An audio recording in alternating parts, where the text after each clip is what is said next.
क्या हाल है साथियों, मैं विकास सोमर आपके अपने trustworthy channel study for civil services पे आज आपके समक्ष लेके आ गए 1 जुलाई करंट अफेयर हिंदी इंग्लिश दोनों ही भाषाओं में। देखिए, यूपीएससी और ईपीएफओ के लिए जो है नए पेड ग्रुप हमारे चालू हो रहे हैं और इसमें कंप्लीट पेड ग्रुप भी है, टेस्ट सीरीज का पेड ग्रुप भी है। अगर आप लोग को ज्वाइन करना है तो 8564880530 9696 इन पे कॉल करके 89 पे कॉल करके आप लोग ज़्यादा जानकारी ले सकते हैं। ठीक, देखिए इंस्टाग्राम, टेलीग्राम और जो है टेलीग्राम में only current affair, study for civil services, only UPSC आप इसको लिखोगे तो आप इस वाले चैनल को ज्वाइन करके डिस्कशन ग्रुप में आके अपने आंसर्स और राइटिंग जो आप कर रहे हो उसको पोस्ट कर सकते हो।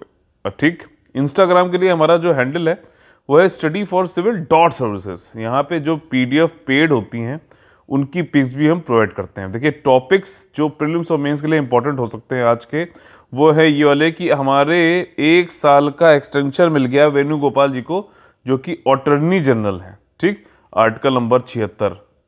और इसी तरीके से जो है स्टेट में भी होते हैं एडवोकेट जनरल। वो वाला आर्टिकल कौन सा होता है ये आप लोगों को बताना है। ठीक, हिंट ये है कि 100 के ऊपर होता है।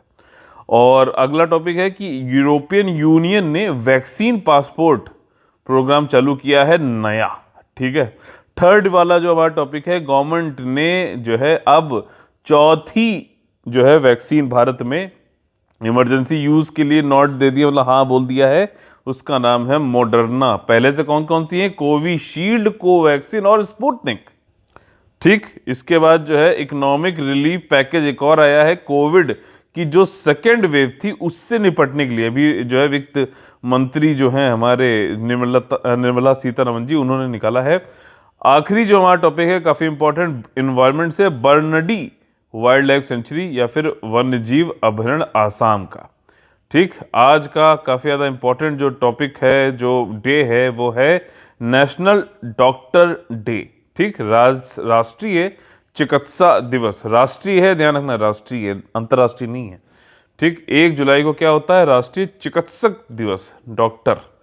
ठीक, देखिए वेणुगोपाल को अटॉर्नी जनरल के रूप में 1 वर्ष का विस्तार, मतलब एक्सटेंशन दे दिया गया है।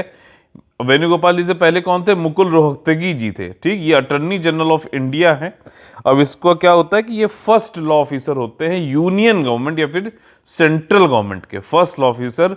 जब भी कोई केस वेस होता है भाई साहब, या फिर किसी चीज को एडवाइस करना होता है, तो गवर्नमेंट की तरफ से, सेंट्रल गवर्नमेंट की तरफ से जो बंदा एडवोकेट होता है, जो भी गवर्नमेंट का पक्ष रखता है, वो जो है अटॉर्नी जनरल होता है। ठीक, तो अटॉर्नी जनरल ये जो है एक संवैधानिक पोस्ट है, आर्टिकल नंबर 76 में दी हुई है। ठीक, कि इसको प्रेसिडेंट जो है इनको अपॉइंट करेगा, तो ये जो है संवैधानिक यानी कॉन्स्टिट्यूशनल पोस्ट है। लेकिन इसके बाद जो है सॉलिसिटर जनरल और वो सारे जो होते हैं, वो ना तो संवैधानिक पोस्ट है और ना ही किसी लॉ में है, वो खाली जो है परंपरागत जो है तरीके से चल रहा है बस। ठीक, सॉलिसिटर जनरल और इस तरीके से अभी आप लोगों ने सुना होगा सोली सौरभ जी जो है अभी उनकी कोविड में डेथ हो गई थी, तो वो सॉलिसिटर जनरल थे। ठीक, तो उसका कहीं जिक्र नहीं है, वो extra constitutional, extra legal body इस टाइप से है। तो ये है। और आप लोग से मैंने क्वेश्चन पूछा कि एडवोकेट जनरल जो हर स्टेट में होते हैं उसका आर्टिकल कौन कौन सा है, और आज का क्वेश्चन भी इसी संबंधित है कि अटॉर्नी जनरल और एडवोकेट जनरल में कंपैरिजन क्या है, अभी बताऊंगा आगे। ठीक, वेणुगोपाल जी ने 1 जुलाई 2017 चालू किया था, तो जो है आपका ये 4 साल हो गया इसमें। और जो है अब इनका 1 साल बढ़ा दिया गया, एक्सटेंड कर दिया गया है जो इनका कार्यकाल था। उसका कारण ये है कि कई सारे केसेस चल रहे हैं, उनको काफ़ी एक्सपीरियंस है। बार, ये बार वो वाला बार नहीं है। ठीक, ध्यान रखना, ये जो एडवोकेट से संबंधित जो होता है, बार काउंसिल ऑफ इंडिया वाला, उसका वो वाला बार है। ठीक, बचपन में भी यही समझता था। एक अंकल थे हमारे एडवोकेट, वो जो है बार के अध्यक्ष बन गए। ठीक, एडवोकेट वाले। तो मैं पापा से बोल रहा हूँ ये चीज़ कि पापा बताओ, अंकल को बनना भी था तो बार का अध्यक्ष बने, इनको शोभा नहीं देता। पापा भी जो है हमारे बहुत शातिर, उन्होंने कुछ जवाब ही नहीं दिया कि इसको क्या समझाऊं तो उन्होंने कुछ बताया ही नहीं। तो ये जो है मतलब इनका आपका जो है वेणुगोपाल जी जो है बार में जो एडवोकेट वाला, उसमें काफ़ी अच्छा एक्सपीरियंस है। सुप्रीम कोर्ट में कई सारे केसेस चल रहे हैं, उसमें जो है इन्वॉल्व हैं। तो इसलिए उन्होंने, गवर्नमेंट ने कहा है कि 1 साल इनका बढ़ा देना, क्योंकि टेन्योर के बारे में लिखा नहीं गया है। ठीक, कॉन्स्टिट्यूशन में भी लिखा नहीं गया, सिर्फ ये बोला गया कि प्रेसिडेंट अपॉइंट करेंगे और ये प्रसाद प्रत्न पद धारण करते हैं, यानी कि प्रेसिडेंट जब इनको चाहे तब निकाल सकता है। और प्रेसिडेंट किसकी एड एंड एडवाइस पे काम करता है? यूनियन कैबिनेट की। ठीक, तो ये एक तरीके से समझ लो कि यूनियन जो कैबिनेट जो होता है वो जो चाहता है वो करवाता है प्रेसिडेंट के नाम से। ठीक, तो ये वाली चीज़ है, तो 1 साल अभी बढ़ा दिया गया है। और चीफ लीगल एडवाइज़र भी होते हैं और आपका प्रिंसिपल बैरिस्टर होते हैं सुप्रीम कोर्ट ऑफ इंडिया के, और पहले लॉ ऑफिसर होते हैं सेंट्रल गवर्नमेंट के, और उनको प्रेसिडेंट अपॉइंट करता है आर्टिकल नंबर 76 सब क्लॉज 1 के अंतर्गत यूनियन गवर्नमेंट की एडवाइस पर। ठीक, और ये ऑफिस जो है होल्ड करते हैं प्लेजर ऑफ द प्रेसिडेंट, यानी कि प्रसाद प्रयत्न पद धारण करते हैं, जब चाहे तब इनको जो है प्रेसिडेंट निकाल सकता है। और ये कोई वो ऐसा होता है व्यक्ति, ठीक, अटॉर्नी जनरल ऐसा व्यक्ति होता है जो सुप्रीम कोर्ट का जज बनने के लायक होता है, क्वालिफाइड होता है, पात्र होता है। ठीक, तो ये वाली चीज़ है। तो इसलिए इसका क्या मतलब है कि हाई कोर्ट में 5 साल से जज हो, या फिर एडवोकेट हो हाई कोर्ट में 10 साल के लिए, ये सारी कंडीशन है सुप्रीम कोर्ट के जज बनने के लिए, जो कि चाहिए होती है अटॉर्नी जनरल बनने के लिए भी। ठीक, और या फिर 3 कंडीशन है, या फिर एमिनेंट जूरिस्ट हो, काफ़ी प्रतिष्ठित न्यायविद हो जो है, और ये कौन मानता हो, प्रेसिडेंट, तब जो है कोई जो है सुप्रीम कोर्ट का जज बन सकता है। अगर ऐसा कोई व्यक्ति है तो वो आपका अटॉर्नी जनरल ऑफ इंडिया भी बन सकता है। इनकी शक्तियां, कर्तव्य और कार्य क्या क्या है, अटॉर्नी जनरल जो है नेसेसरी है कि ये एडवाइस करते हैं, ठीक, सलाह देते हैं गवर्नमेंट ऑफ इंडिया को लीगल मैटर्स में। साथ ही साथ लीगल ड्यूटीज जो भी प्रेसिडेंट बताता है वो जो है इनको पूरी करनी होती हैं। और ये हर कोर्ट में बैठ सकते हैं, हर कोर्ट, इन ऑल कोर्ट लिखा हुआ है। और मतलब गवर्नमेंट की तरफ से इनको जाना है तो यार किसी भी कोर्ट में अगर केस चल रहा है तो जाना पड़ सकता है। ठीक, और ये कहीं पे भी पार्लियामेंट में भी जाके बैठ सकते हैं, यहाँ तक कि पार्लियामेंट्री कमेटी के भी मेंबर हो सकते हैं। ये एक तरीके कैबिनेट मंत्री जो होते हैं उनके मतलब उसमें ओहदे में उनके बराबर लेवल का व्यक्ति होता है अटॉर्नी जनरल। ठीक, लेकिन वोट नहीं कर सकता पार्लियामेंट में। क्यों? क्योंकि वोट तो खाली वही करेंगे ना जो पार्लियामेंट के मेंबर हो, यानी मेंबर ऑफ पार्लियामेंट। अब लेकिन अटॉर्नी जनरल यहाँ पे मेंबर ऑफ पार्लियामेंट तो है नहीं, बैठने का अधिकार है उनको, यहाँ बोलने का अधिकार है, लेकिन जो है वोट करने का अधिकार नहीं। ये क्वेश्चन पूछ भी चुका है यूपीएससी। ठीक, इसके अलावा जो है अटॉर्नी जनरल जो है आपका कई सारे इंडिया में जो भी केसेस हैं वहाँ पे जो है ये प्रेजेंट रहते हैं गवर्नमेंट ऑफ इंडिया के बिहाफ पर। ठीक, और जो है गवर्नमेंट ऑफ इंडिया का जो है पक्ष रखते हैं। दूसरा ये है, आप लोगों ने सुना होगा, पढ़ा होगा कि आर्टिकल नंबर 143 यानी कि 143 के अंतर्गत प्रेसिडेंट कुछ एडवाइस मांगते हैं आपके सुप्रीम कोर्ट से। ठीक, तो सुप्रीम कोर्ट से एडवाइस मांगेंगे तो प्रेसिडेंट तो खड़े नहीं होंगे वहां पर के कोर्ट में, सुप्रीम कोर्ट में कौन खड़ा होगा? अटॉर्नी जनरल ऑफ इंडिया खड़े होंगे। ठीक, अटॉर्नी जनरल ऑफ इंडिया जो है ये गवर्नमेंट सर्वेंट नहीं होते हैं, सरकारी कर्मचारी नहीं है। इसलिए अगर क्वेश्चन वो पूछ ले कि क्या ये अपनी प्राइवेट लीगल प्रैक्टिस भी कर सकते हैं, तो बिल्कुल कर सकते हैं। यही क्वेश्चन वहां पे उठा के पूछेगा कि अटॉर्नी जनरल क्या लीगल प्रैक्टिस प्राइवेट वाली भी कर सकते हैं, तो बिल्कुल कर सकते हैं, इसमें कोई मनाही नहीं है। क्योंकि गवर्नमेंट कर्मचारी नहीं है, इसलिए जो है कॉन्फ्लिक्ट ऑफ इंटरेस्ट नहीं होगा, ऑफिस ऑफ प्रॉफिट नहीं होगा। ठीक, और जो है अटॉर्नी जनरल को कंसल्ट किया जाता है जो भी लीगल मैटर्स हों। ठीक, लीगल मैटर्स में मान लीजिए अटॉर्नी जनरल से आपको कंसल्ट करना है गवर्नमेंट ऑफ इंडिया को, तो वो कंसल्ट करेगा, लेकिन पहले मिनिस्ट्री ऑफ लॉ के कंसल्टेशन के बाद करेगा।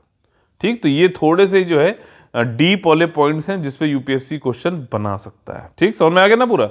अच्छे सुन लो, क्योंकि अभी आज का क्वेश्चन इसी से संबंधित है। देखिए, यूरोपियन यूनियन ने नई वैक्सीन पासपोर्ट प्रोग्राम बनाया है। इसमें क्या है कि उसने कोविशील्ड को जगह नहीं दी है, सीरम ऑफ इंडिया का जो serum institute of India. Covishield भी क्या है, मतलब एक तरीके से एस्ट्राजेनेका ऑक्सफोर्ड की कॉपी ही तो है। इंडिया में बस उसको मैन्युफैक्चरिंग फॉर्मूला दे दिया गया है। इंडिया में जो है उसका कोविशील्ड कंपनी जो है, मतलब आपकी सीरम इंस्टीट्यूट ऑफ इंडिया जो कंपनी है वो उसको बनाती है कोविशील्ड के नाम से। तो यूरोपियन यूनियन ने अभी क्या किया कि वैक्सीन पासपोर्ट दिए। इससे ये होता है, ये बहुत मैंडेटरी नहीं है, लेकिन अगर ये आपके पास नहीं होगा तो आपको हर जगह रोकेंगे वो लोग, क्वारंटाइन भी कर सकते हैं। अगर होगा तो आप इजीली घूम सकते हो पूरे यूरोपियन यूनियन में। आप लोग को कमेंट करके बताना कि यूरोपियन यूनियन में कितने मेंबर हैं, कौन कौन मेंबर है, लास्ट कौन जुड़ा है, और यूरोजोन क्या होता है, ये कमेंट करके बताना। ठीक, तो देखिए, आप यूरोपियन यूनियन में अगर आपके पास वैक्सीन लगी हुई है, जो यूरोपियन यूनियन ने 4 वैक्सीन बताई हैं उनमें से वही, तो आप जो है आसानी से घूम फिर सकते हो, कोई मनाही टोका टाकी नहीं होगी।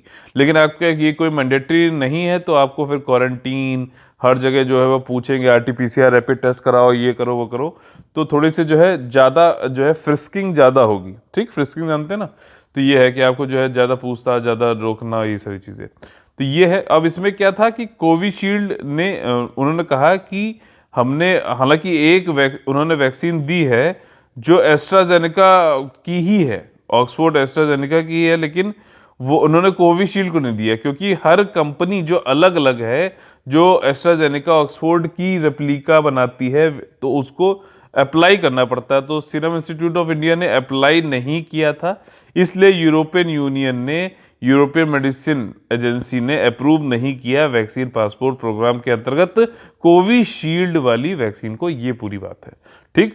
आपका वैक्सीन पासपोर्ट मतलब वो ये कहते हैं कि आपके पास या तो ये कोविशील्ड वाली वैक्सीनेशन हो रखा हो, या फिर आपकी रिपोर्ट निगेटिव हो रिसेंटली, और जो है आप जो है बार बार इसको रैपिड आपके पास टेस्ट होना चाहिए, ठीक, ताकि आप फ्री मूवमेंट कर सको पीपल का।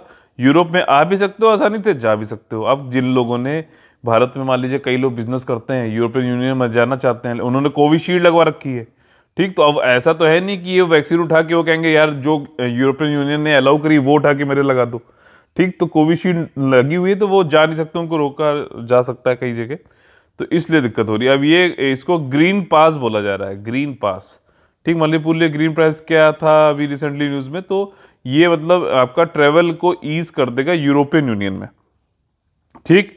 European union digital Covid certificate है, ठीक। आपका ये ऑफलाइन भी मिल सकता है, ऑनलाइन भी मिल सकता है। इसमें क्यूआर कोड बन जाता है, ताकि लोग कहीं पे भी है वो क्यूआर कोड को स्कैन करेंगे, उनको स्टेटस मिल जाएगा, अच्छा इसने वैक्सीन कौन सी लगवा रखी है, कितने लगवा रखी है, या फिर जो है निगेटिव कब हुआ था ये कोविड से, तो ये मतलब अभी सही है।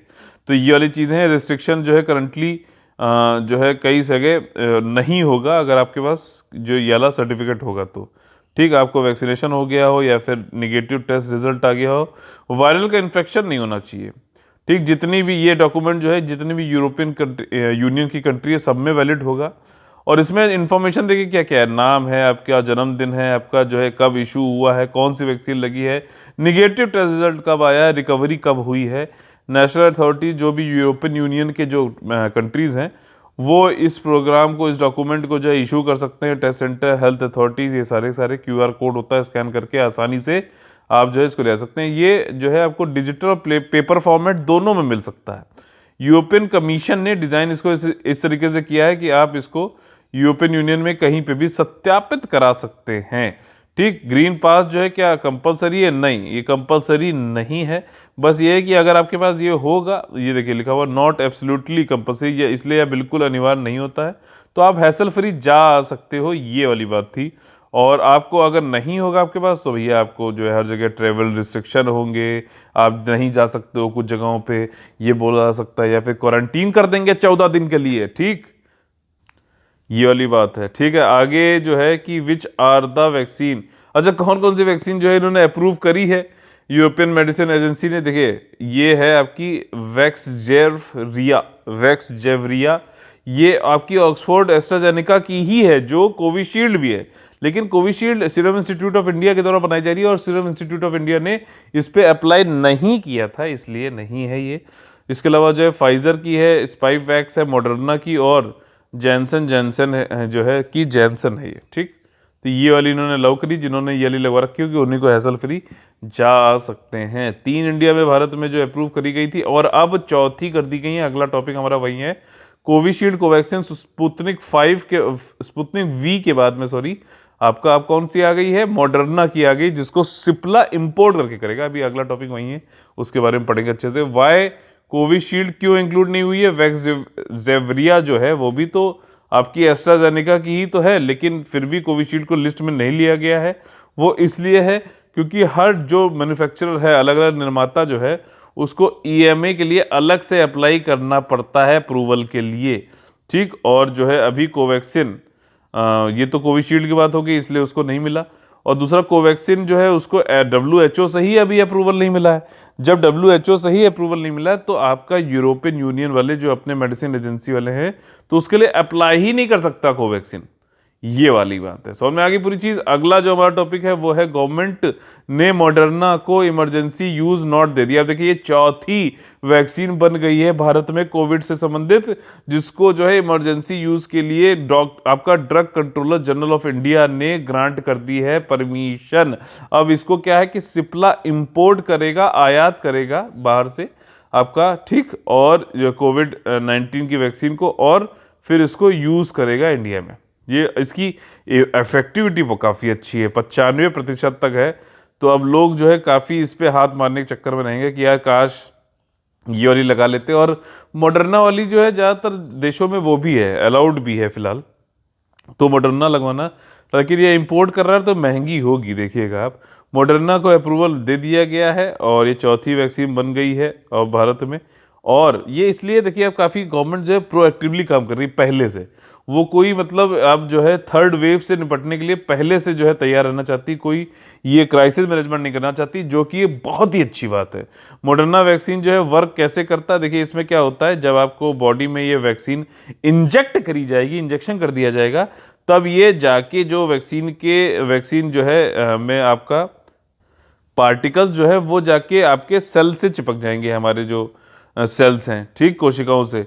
और जो है उनके साथ चिपकने के बाद में क्या है, ये मैसेंजर आरएनए जो होता है उससे जो है उसको रिलीज करेगा। सेल से चिपकने के बाद जो आपका मैसेंजर आरएनए को रिलीज करेगा, ये एक अनुवांशिक सामग्री होती है जिसमें सेल जो है कुछ प्रोटीन बनाती है, ठीक। मैसेंजर आरएनए जाएगा तो वो अनुवांशिक मटेरियल आपका होगा, जेनेटिक मटेरियल है, जिसको सेल को ये बताएगा कि भैया फला फला प्रोटीन जो है आप निकालो, ठीक। फला वाला प्रोटीन वाला कौन सा प्रोटीन है, स्पाइक प्रोटीन, जो मैंने आप लोगों को कई बार बताया है। कोरोना का जो स्पाइक प्रोटीन होता है, ये जो कांटे हैं ना, इनको निकालेगा। जब ये निकालता है तो जो है क्या होता है कि इम्यून सिस्टम हमारा हरकत में आ जाता है, ठीक, प्रतिरोधक क्षमता। और वो फिर जब जैसे ही स्पाइक्स बनते हैं तो उसको ख़त्म करने के लिए हमारे जो है शरीर से आपका जो है बी सेल और टी सेल जो है निकलते हैं, उससे जो है उसको ख़त्म कर देते हैं। और फिर याद कर लेते हैं कि अगली बार अगर इस तरीके का कोई भी स्पाइक वाला प्रोटीन आएगा तो हम मतलब स्पाइक्स बनाएगा तो हम उसको जो है और तेज़ी से ख़त्म करेंगे। यही वैक्सीन काम करने का तरीका है। ये mRNA वैक्सीन मतलब क्यूज़ पे काम करता है, ठीक। और ये वैक्सीन से रिलीज़ किया जाता है और ये इवेंचुअली जो है खुद भी डिस्ट्रॉय कर दिया जाता है हमारे जो भारत बता रहा हूँ, हमारे बॉडी के सेल्स के कोशिकाओं के द्वारा, ठीक। बी सेल जो है देखिए यहाँ पे आ जाते हैं, ये कोलाइड करते हैं स्पाइक से, फिर ये जो है आपका हेल्पर टी सेल को एक्टिवेट कर देंगे और फिर और एंटीबॉडीज़ बनाते हैं, स्पाइक प्रोटीन को ख़त्म कर देते हैं। इसकी इफेक्टिविटी मॉडर्ना की देखिए, ये mRNA 1273 जो है वैक्सीन है, इसकी देखिए 94.1% है। और इसके जो है मतलब इफेक्टिविटी काफ़ी अच्छी है, प्रभावकारिता बहुत अच्छी है। और स्टार्टिंग 14 दिन के जब भी डोज लगवाया पहला, उसके 14 दिन के बाद से जो है आपके अंदर इतनी एफिकेसी आ जाएगी। और दूसरा शॉट भी देखिए कम देरी में ही लग जाता है, 28 दिन में ही लग जाता है। और 96% तक भी उन्होंने कहा है कि जो एडल्सेंट हैं, ठीक, जो किशोर हैं, जो 12-17 साल तक के लोग हैं, उनको 96% तक भी, अब चूंकि थर्ड वेव ये कहा जा रहा है कि बच्चों में भी ज़्यादा इफेक्ट डाल सकती है, तो मॉडर्ना काफ़ी ज़्यादा, इसको लाने का एक बहुत बड़ा रीज़न यही है कि बच्चों को बचाया जाए, ठीक। तो ये वाली चीज़ है। मॉडर्ना जो है आपका अभी यूरोपियन मेडिसिन एजेंसी, जो पिछला वाला टॉपिक हमने किया वैक्सीन पासपोर्ट वाला, उसमें भी इसको अलाउड किया गया है। तो दूसरा एक बड़ा रीज़न ये हो सकता है कि अब जैसे आप लोग को पता होगा, मैंने पीछे बताया भी था, यूएसए ने कोवैक्सीन को जो है वो देने के लिए मना कर दिया था। अब ये यूएसए वाली मॉडर्ना को हमने अलाउ कर दिया, तो हो सकता है कि अब ये कोवैक्सीन को भी अलाउ कर दें। तो ये सारी चीज़ें बैक एंड पे चलती रहती हैं, ये होता है ये सारी चीज़ें, ठीक। यही सब डिप्लोमेटिक और वो सारी वो होती हैं चीज़ें। अच्छा, ये वाला तो कई बार हम लोग कर चुके हैं कि लाइव भी डला जाता है, इनएक्टिवेटेड किल्ड भी डला जाता है, ये सारी चीज़ें। अगला जो हमारा टॉपिक है कोविड सेकेंड वेव जो थी उससे निपटने के लिए, अब तो सेकेंड वेव निपट चुकी, कई सारा जान माल का खतरा हुआ भी था, लोग नुकसान भी हुआ लोगों को। तो उससे रिकवरी कराने के लिए और अच्छे से रिकवरी हो तो गवर्नमेंट का सपोर्ट होना बहुत जरूरी है। तो गवर्नमेंट ने सपोर्ट यहाँ पे किया है, हमारी जो निर्मला सीतारमन जी जो हैं, जो फाइनेंस मिनिस्टर हैं, कॉर्पोरेट अफेयर मिनिस्टर हैं, उन्होंने कई सारा पैसा दिया है, कई सारे मेजर्स लिए हैं ताकि जो भी डाइवर्स सेक्टर्स हैं जो कोविड-19 की सेकेंड वेव से जो है अफेक्ट हो गए थे, उनको बाहर निकाला सके। अब देखिए, जो राहत पैकेज लाया गया उसमें 6 लाख करोड़ का करीबन जो है अमाउंट दिया जाएगा, 17 मेजर्स पे लिया जाएगा। ठीक है, 17 मेजर्स पे लिया जाएगा। देखिए 17 मेजर्स से मुझे आपका सस्टेनेबल डेवलपमेंट गोल्स में कि 17 गोल याद आ गए, लेकिन कितने टारगेट होते हैं ये एक संख्या आप लोग को कमेंट करके बतानी है।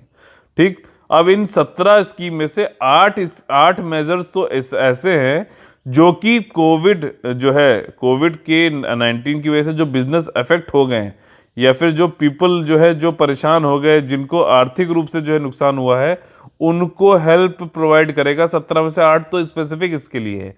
साथ ही साथ जो इस पे निर्दिष्ट रूप से जो फोकस है वो है आपका कि किस तरीके से हेल्थ के सिस्टम को, इंफ्रास्ट्रक्चर को बेहतर और बेहतर, जैसे अभी काफ़ी दिक्कत हुई थी ना सेकेंड वेव के टाइम पे कि ऑक्सीजन कंसंट्रेटर नहीं था, ऑक्सीजन नहीं थी, लिक्विड ऑक्सीजन नहीं मिल रही थी, तो इन सबको पहले से ही हमारा जो है जो भी हेल्थ का इंफ्रास्ट्रक्चर है, जो भी अवसंरचना है, ये सारी चीज़ें जो हैं इनको पहले से ही मजबूत किया जाए।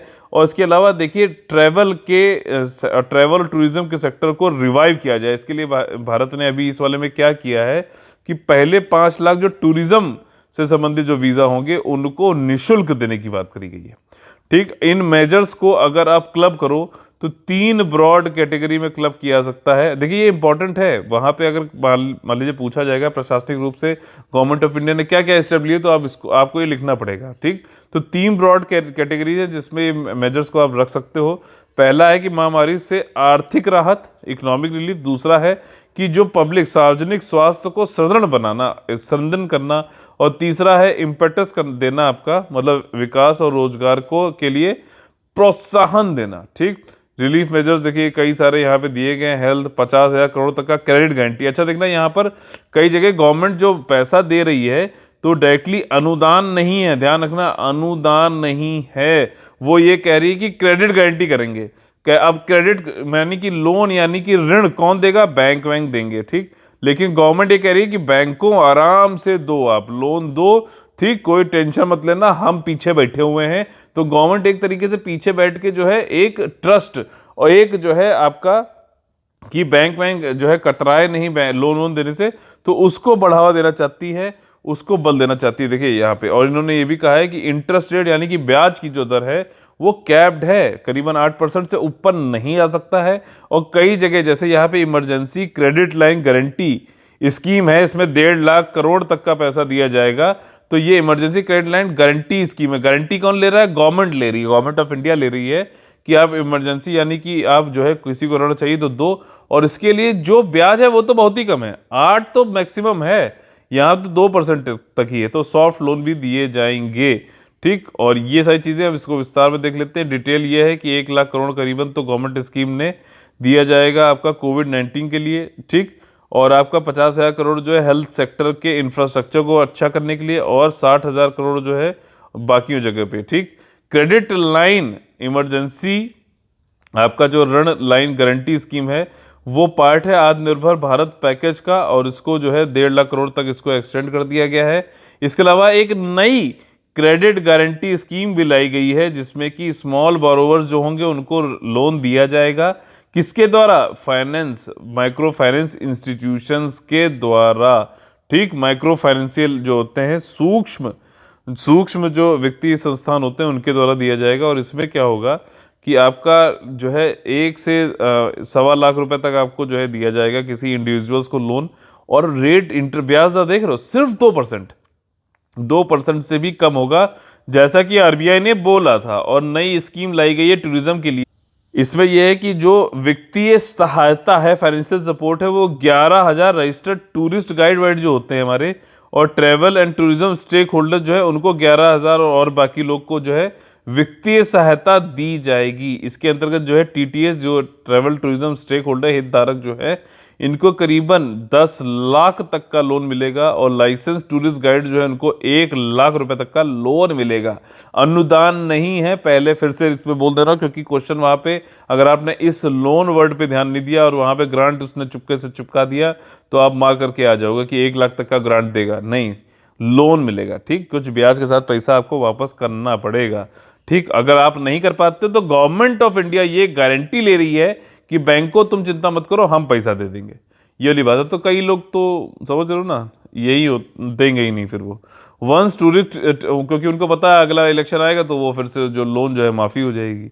ये एक बड़ा जो है, इसको बोलते हैं एथिक्स की लैंग्वेज में मॉरल हजार्ड। ठीक, जो लोग जो है पूरे ट्रस्ट के साथ में, पूरे जो है ऑनेस्टी के साथ में जो है ये सब लोन वोन वापस कर रहे हैं, उनके साथ में दिक्कत है। ठीक, मॉरल हजार्ड है। अगला ये है कि टूरिस्ट वीज़ा भी भारत ने कहा कि पहले 5 लाख जो टूरिस्ट वीज़ा आएंगे वो हम निःशुल्क देंगे और ये लागू होगा आपका 31 मार्च 2022 तक। ठीक, टूरिस्ट वीज़ा लो, फ्री है।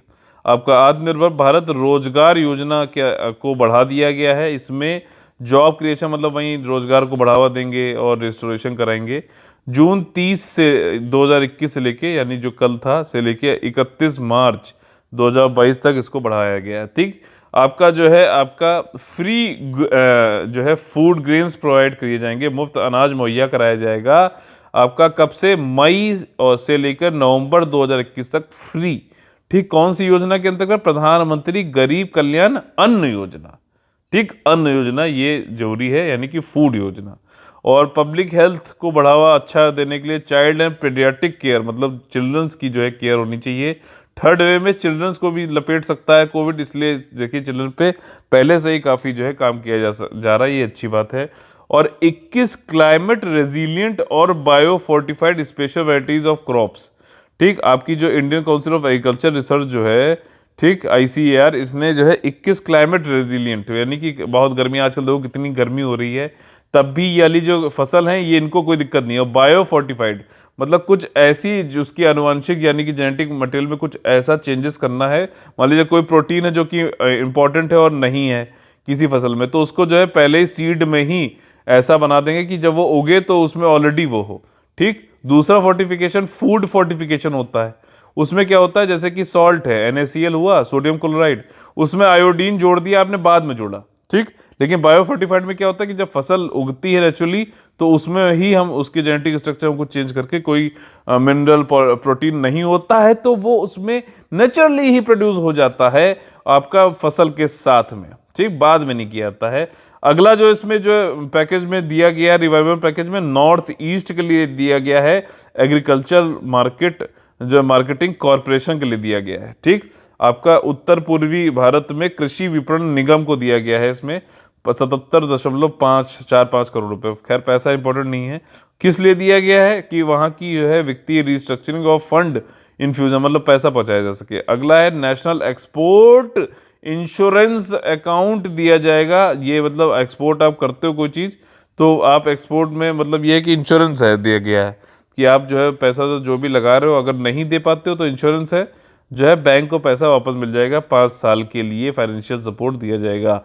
भारत नेट प्रोजेक्ट जो है अभी तो आपका चल रहा था 2.5 लाख जो है ग्राम पंचायत तक पहुंचाने का, अब इसको बढ़ा दिया गया है, एक्सटेंड कर दिया गया है।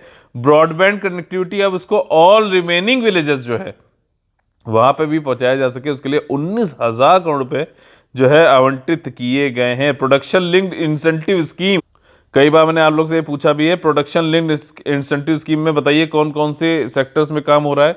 तो इसी में देखिए क्या था कि बड़े स्केल पे, लार्ज स्केल पे, जैसे सैमसंग ने नोएडा में दुनिया की सबसे बड़ी फैक्ट्री लगाई मोबाइल के बनाने की, तो वैसे ही और भी इलेक्ट्रॉनिक जो मैन्युफैक्चरिंग है लार्ज स्केल की, उनको प्रोत्साहित करने के लिए जो है अब इसको ये प्रोडक्शन लिंक्ड जो है इंसेंटिव स्कीम को अब एक्सटेंड कर दिया गया है 1 साल के दौरान। ठीक, काफ़ी सारी चीज़ें थी इसमें, लेकिन ये इंपॉर्टेंट है, आपसे एक अलग से भी प्रीलिम्स में क्वेश्चन पूछ सकता था और आपका जो है ओवरऑल भी पूछ सकता था क्वेश्चन मेंस में, तो मैंने इसको थोड़ा सा विस्तार से बता दिया है।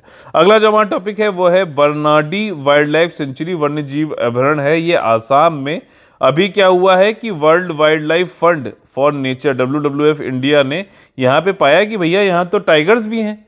ठीक, तो इसको जो है ये आपका आसाम का स्मॉलेस्ट वन्यजीव अभयारण्य बन गया है, जो कि नया होम बना है आपका टाइगर्स के लिए। ठीक, बोनाडी आपका वन्यजीव अभयारण्य जो है, खाली देख लो 26 किलोमीटर स्क्वायर। ठीक, सिर्फ 26 किलोमीटर स्क्वायर का जो है ये वाइल्ड लाइफ सेंचुरी है। ये हिमालय के फुट हिल्स पे है, भूटान को बॉर्डर करता है, उत्तर में उदलगिरी डिस्ट्रिक्ट और बक्सा डिस्ट्रिक्ट जो आसाम है वहाँ पे ये पाया जाता है। याले मतलब लोकेटेड है याली सेंचुरी। और इसका नाम जो है बोनाडी, वो एक रिवर का नाम है। ठीक, तो ये बहुत ज़्यादा इंपॉर्टेंट है। जैसे पीछे भी कुछ ऐसे न्यूज़ में था कि कमेंग से संबंधित, कमेंग जो है आपकी ब्रह्मपुत्रा की सहायक नदी है, ट्रिब्यूटरी है। वैसे ही बोनाडी भी जो है कहाँ पर, आसाम पर एक रिवर का नाम है। और आपको ये बताना है कि किसकी, क्या ये भी सहायक नदी है क्या ब्रह्मपुत्रा की, ये बताना है। ठीक, और ये किससे किससे कितना दूर है, टांगला टाउन गुवाहाटी से 130 किलोमीटर दूर है। सेंचुरी 1980 में बनाई गई थी और इसके लिए ये क्या था, स्पीड हेयर और पिग्मी हॉक्स को प्रोटेक्ट बनाने करने के लिए, क्योंकि ज़्यादातर जो वन्यजीव अभयारण्य होते हैं किसी स्पेसिफिक जो है जीव को बचाने के लिए बनाया जाता है। इन सीतु कंजर्वेशन है। ठीक, जहाँ पे जो चीज़ है उसके नेचुरल इन्वायरमेंट में ही उसको संरक्षित किया जाए, उसके लिए जो है ये प्रोटेक्टेड एरियाज बनाए जाते हैं। ठीक, इन सीतु एक्स सीतु तो समझ में आ गया ना, कई बार मैं पूछ भी चुका हूँ, बता भी चुका हूँ। और इसमें कई सारे मेबल्स और भी हैं, गोल्डन लंगूर, क्लाउडेड लेपर्ड बहुत सुंदर होता है, और गुलॉग गिबन जो है, हुलॉक गिबॉन भी है। ये जो है आपका क्या है ये बताइए, ये एप है क्या, क्या कौन सी प्रजाति होती है बंदरों की। और वाइट विंग्ड वुड डक। ठीक, आपका आप लोग को हुलॉक गिबॉन की जो है आयुसियन में क्या इसकी वो है वो भी बताना है। और भी इसमें जो है लोकल बर्ड्स भी हैं, पी फॉल, हॉर्नबिल जो है वहाँ पे एक फेस्टिवल भी होता है नागालैंड में। और इसमें पैट्रिज, तीता वितर ये सारी चीज़ें होती है। कठफोड़वा यानी कि वुड पैकर भी होता है। ठीक, और जो नेशनल पार्क है आसाम में और जो अभी नए बने हैं, देखिए ये डेटा है, ये आपका विकिपीडिया से उठाया गया है। काजीरंगा नेशनल पार्क, ठीक, ये सबसे पुराना है। ठीक, कहाँ कहाँ पे ये दे रखा है। मानस नेशनल पार्क सबसे बड़ा है। ठीक, तो ये एनालिसिस होती है करने की, ये तरीका होता है। मानस नेशनल पार्क आसाम में, ये सारे नेशनल पार्क है, 1 2 3 4 5 6 7। ठीक, 7 नेशनल पार्क हैं, 2 तो अभी बने हैं। ठीक, सबसे लेटेस्ट है दहिंग पटकाई नेशनल पार्क। ठीक, 9 जून को बना है। 5 जून को आपका बना था रायमोना नेशनल पार्क। ठीक, सबसे छोटा राजीव गांधी ओरांग नेशनल पार्क है।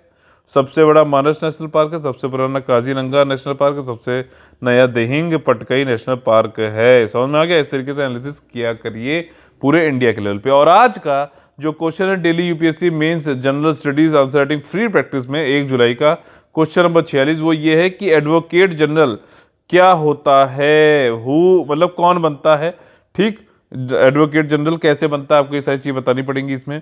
और आपको कंपेयर करना पड़ेगा अटॉर्नी जनरल और एडवोकेट जनरल के बीच में। ठीक, इसको आसानी से आप लोग लिख सकते हो बढ़िया कंपैरिजन करके, टेबुलेशन मेथड का यूज़ करते हुए। बीच में ऐसे जोड़ के एक तरफ लिखो एडवोकेट जनरल, एक तरफ लिखो अटॉर्नी जनरल, और इसको आप लोग कवर करना। और आ गए हैं हम लोग अपने कॉमन का आईएएस वाले सेक्शन पे, जिसमें हम लोग प्रीलिम्स के क्वेश्चन किस तरीके सॉल्व करने चाहिए उसको ध्यान देते हैं। ठीक, बहतन डैम जो है से संबंधित कुछ स्टेटमेंट दिए हुए हैं, आप लोग को बताना है कि कौन कौन से स्टेटमेंट सही हैं। ठीक, तो देखिए वर्ल्ड का second biggest hydro electric dam है और ये जापान में बना है। ठीक, क्या ये सही है गलत है बताइए। ये डैम जो है आपका जिनसा रिवर, जो कि एक यांगते की एक सहायक नदी है, जिनसा नदी, इस पे बना है ये। तो जैसे ही आपने यांगते का नाम सुना होगा, मैंने आप लोग को इतनी बार मैपिंग कराई है और इसीलिए मैं कहता हूँ ऑब्जर्वेशन बेस्ड भी कई सारे क्वेश्चन आपके सॉल्व हो जाएंगे। आपको समझ में आएगा कि यार यांगते रिवर अगर यहाँ पे कह रहा है तो ये जापान में नहीं हो सकता, ये चाइना में होगा। ठीक, तो या तो ये वाला स्टेटमेंट गलत है या फिर ये वाला स्टेटमेंट गलत है। तो आप क्या करोगे, आप अगला पढ़ोगे। ठीक, 289 मीटर का है, ये सारी चीज़ें, तो ज़्यादातर इस टाइप की चीज़ें जो है सही होती हैं। इतना फैक्ट में नहीं जाएगा जहाँ तक है। तो ये वाला सही है स्टेटमेंट, तो तीसरा तो होना चाहिए, तो ए नहीं रहा। ठीक, लेकिन आपको ये लग रहा है यार कि जापान नहीं होगा, यांगते रिवर पे अगर है जिनशा, और ये इतना तो नहीं गलत देगा। तो अगर आपको नहीं भी आता तो ये होता है इंटेलिजेंट गैस करना। ठीक, ये नहीं कि बिल्कुल बेतुका तुक्का नहीं लगाना है।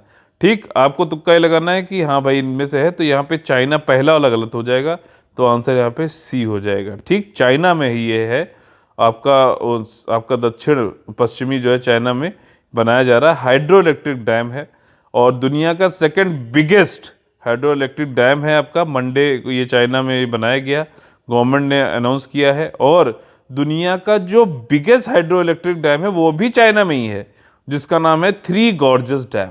ठीक, या वो यांगत्से रिवर पे है। और ये वाला जो रिवर कौन सी रिवर पे है आपका, बहतन डैम, ये आपका जिंगशा रिवर पे, जो कि एक सहायक नदी है यांगत्से रिवर की। ठीक, तो ये चाइना की कौन कौन सी रिवर्स जो है मेन है, वो आपको आज फिर से मैपिंग एक बार देख लेना बस। चलो ठीक, और अगला जो हमारा क्वेश्चन है वो है स्टैटिस्टिक्स डे से संबंधित कौन से कथन गलत हैं। ठीक, तो यहाँ पर ये कहा गया है कि रिकॉग्नाइज किया गया जो कंट्रीब्यूशन था हमारे लेट प्रोफेसर प्रशांत चंद्र महालानोबिस के द्वारा, उसको जो है उनकी याद में जो है क्या उन्होंने सांख्यिकी के क्षेत्र में काम किया, स्टैटिस्टिकल सिस्टम पे, इकोनॉमिकल प्लानिंग पे। अच्छा बताइए, महालानोबिस से संबंधित हमारा कौन सा फाइनेंशियल ईयर प्लान जो था वो उनके उस पे एडवाइस पे रखा गया था। ठीक, और ये वाला जो थीम है इस बार की वो है सस्टेनेबल डेवलपमेंट गोल्स 2, यानी कि एंड हंगर को एंड करना है, भूखमरी को एंड करना है, फूड सिक्योरिटी को पाना है, न्यूट्रिशन को पाना है, सस्टेनेबल एग्रीकल्चर करना है, ये सारी चीज़। और ये हर साल 30 जून को मनाया जाता है। देखिए जो गलत स्टेटमेंट पूछा गया था ऊपर फॉल्स वाला, तो ये आपका जो है 29 जून जो है को मनाया जाता है हर साल। तो इसी के साथ में आप हमारा जो है सेशन आज का ही खत्म होता है। अगर आप लोग को अच्छा लगा है तो लाइक का बटन जरूर तोड़िए, शेयर और सब्सक्राइब करके ज़्यादा से ज़्यादा लोग को जोड़िए, ताकि जो हमारा ये मिशन है लोगों का जो है संरक्षण ज़्यादा से ज़्यादा लोगों का कराने का वो पूरा हो सके। आप लोग को फिर से बता दे रहा हूँ, यूपीएससी और ईपीएफओ, यूपीएससी का 2022 का भी चालू हो रहा है, 2021 का भी हमारा जो 10 अक्टूबर को एग्जाम है उसका भी चालू हो रहा है। ईपीएफओ का जो है 60 दिन का क्रैश कोर्स भी चालू हो चुका है। ठीक, तो आप लोग को ज़्यादा जानकारी के लिए 8564880530 9696066089 पे कॉल करके आप लोग इन्फॉर्मेशन ले सकते हैं। चलिए कल फिर से मुलाकात होगी सुबह 6 बजे, तब तक के लिए आप लोग से लेते हैं अलविदा। ठीक, खूब पढ़िए, खूब सुरक्षित रहिए। जय हिंद, जय Bharat, all the very best है, वंदे मातरम।